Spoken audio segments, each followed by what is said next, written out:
We just had an amazing dev livestream for Honkai Star Rail version 2.7, and in it they revealed that the first half of 2.7 will feature the new character Sunday, as well as a rerun banner for Jing Yuan. Because we have version 3.0 coming up right after 2.7, this is a really important time for players to decide which characters they should pull for to be in the best spot possible going into the 3.0 updates.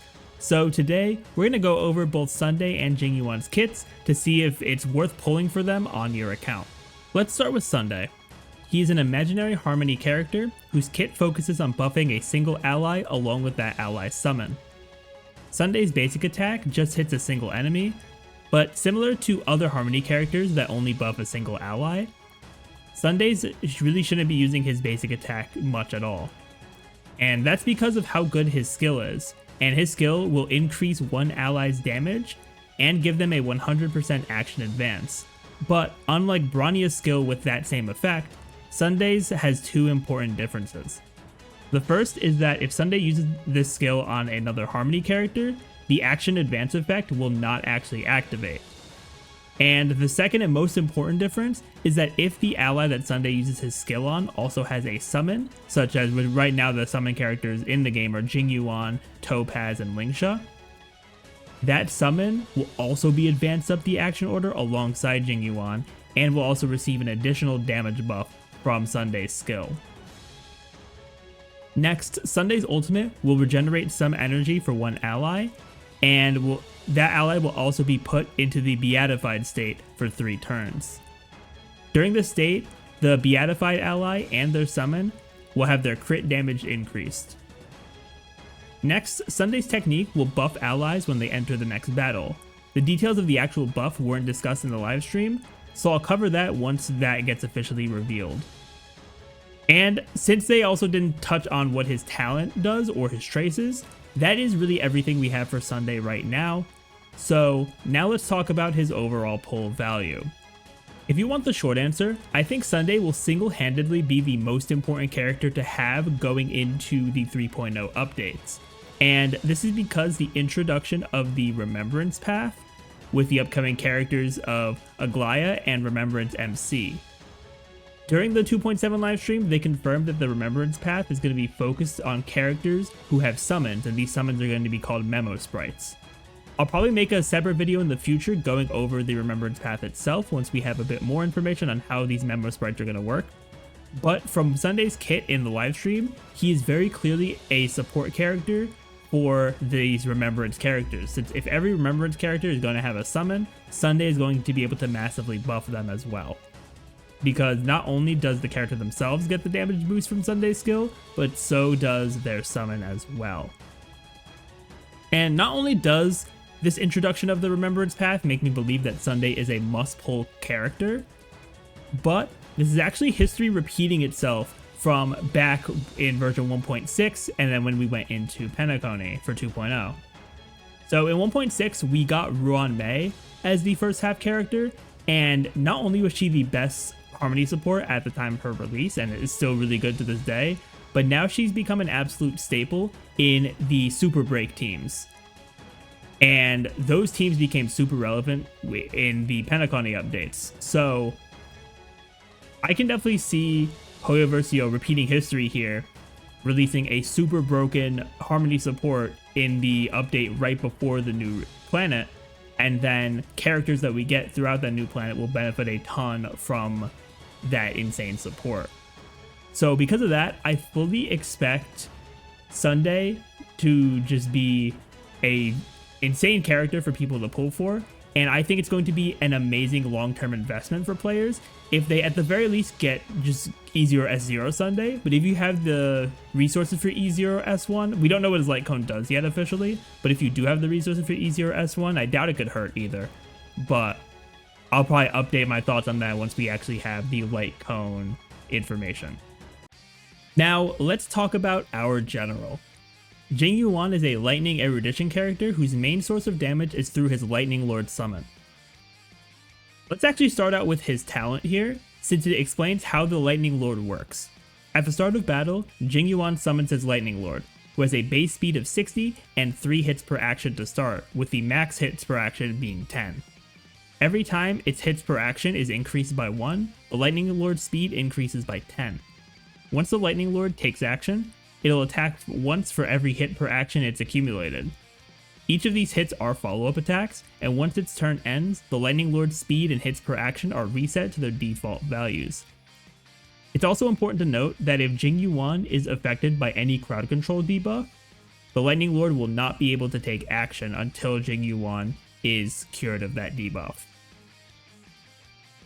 Next, Jing Yuan's basic attack just hits a single enemy, which isn't very useful because it has no impact on the Lightning Lord's hits per action. Now for Jing Yuan's skill, it's going to damage all enemies and increase the Lightning Lord's hits per action by 2. So you should be using the skill as much as possible so you can get those extra hits per action on the Lightning Lord as well, since that's where the majority of Jing Yuan's damage is going to come from. Then, for Jing Yuan's ultimate, he's going to damage all enemies and he will increase the Lightning Lord's hits per action by 3. And this is going to be very good for him just to get even more hits per action from the Lightning Lord. And also the ultimate does deal a considerable amount more damage than his skill as well, so it'd just be nice to get that extra damage in. Then Jing Yuan's technique is pretty simple as well. It's just a nice start of turn or start of battle buff for the Lightning Lord, as it will give the Lightning Lord an extra 3 hits per action for its first attack in battle. So it should be pretty easy to hit the 10 hits per action on the first turn if you're able to use his technique. Now, let's go over Jing Yuan's traces as well.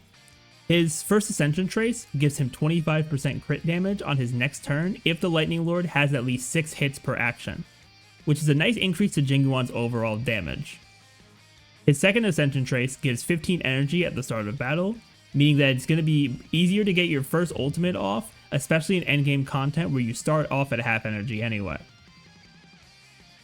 Jing Yuan's third Ascension trace gives him 15% crit rate for 2 turns after you use his skill. And since his skill should be used pretty much all the time, this buff should have a 100% uptime, meaning that Jing Yuan's damage should be a bit more consistent since you are getting some extra crit rate. Lastly, Jing Yuan's stat traces give him 12% crit rate, 28% attack, and 12.5% defense, which will help his damage even more. So that's everything for Jing Yuan's kit, so now let's go into his pull value. Jing Yuan is a bit of a special case when it comes to whether or not you should pull for him. Starting with the elephant in the room, Jing Yuan will undoubtedly be buffed by Sunday because of his summon, so I expect him to be a bit more valuable than he was previously. But it's also important to remember that we've had several strong DPS characters come out over the past few months, plus we could get some very strong Remembrance ones as well. So it is very likely that you already have some solid DPS characters from the past, or we're going to get even crazier ones going forward. But I think if you're a new player, I absolutely would not recommend Jing Yuan, not just for that reason, but also because of how much team investment Jing Yuan needs for him to perform the way that I'm sure you see content creators show him performing. Because a lot of those content creators, they have him at E0 S1, they're going to have two premium Harmony supports, which Robin and Sparkle are probably like the main ones you'll see alongside Sunday. And they both reran pretty recently too, so we have no idea when they're going to have another rerun. And just because of that, I feel like other DPS characters will be able to perform better with less investment or overall team investment. So I do think that skipping Jing Yuan is absolutely the play for newer players or players who haven't been playing for that long. But if you already have Jing Yuan and you already are going to plan on getting Sunday as well and end up having some pulls left over, getting Jing Yuan's Light Cone, if you don't have it, is actually not a bad idea, because especially if you have Robin as well and you've been investing properly in Harmony characters, you'll be able to make your Jing Yuan look very good, especially if he is one of your few DPSs. But overall, I think in most situations, I do think that it's not super worth it to pull for Jing Yuan. He's definitely going to have a big improvement from being alongside Sunday, but Jing Yuan should not be your priority. Sunday should be that priority for this half. So now to wrap it up, I want to talk about just the first half of 2.7 as a whole versus what we know is coming in the future.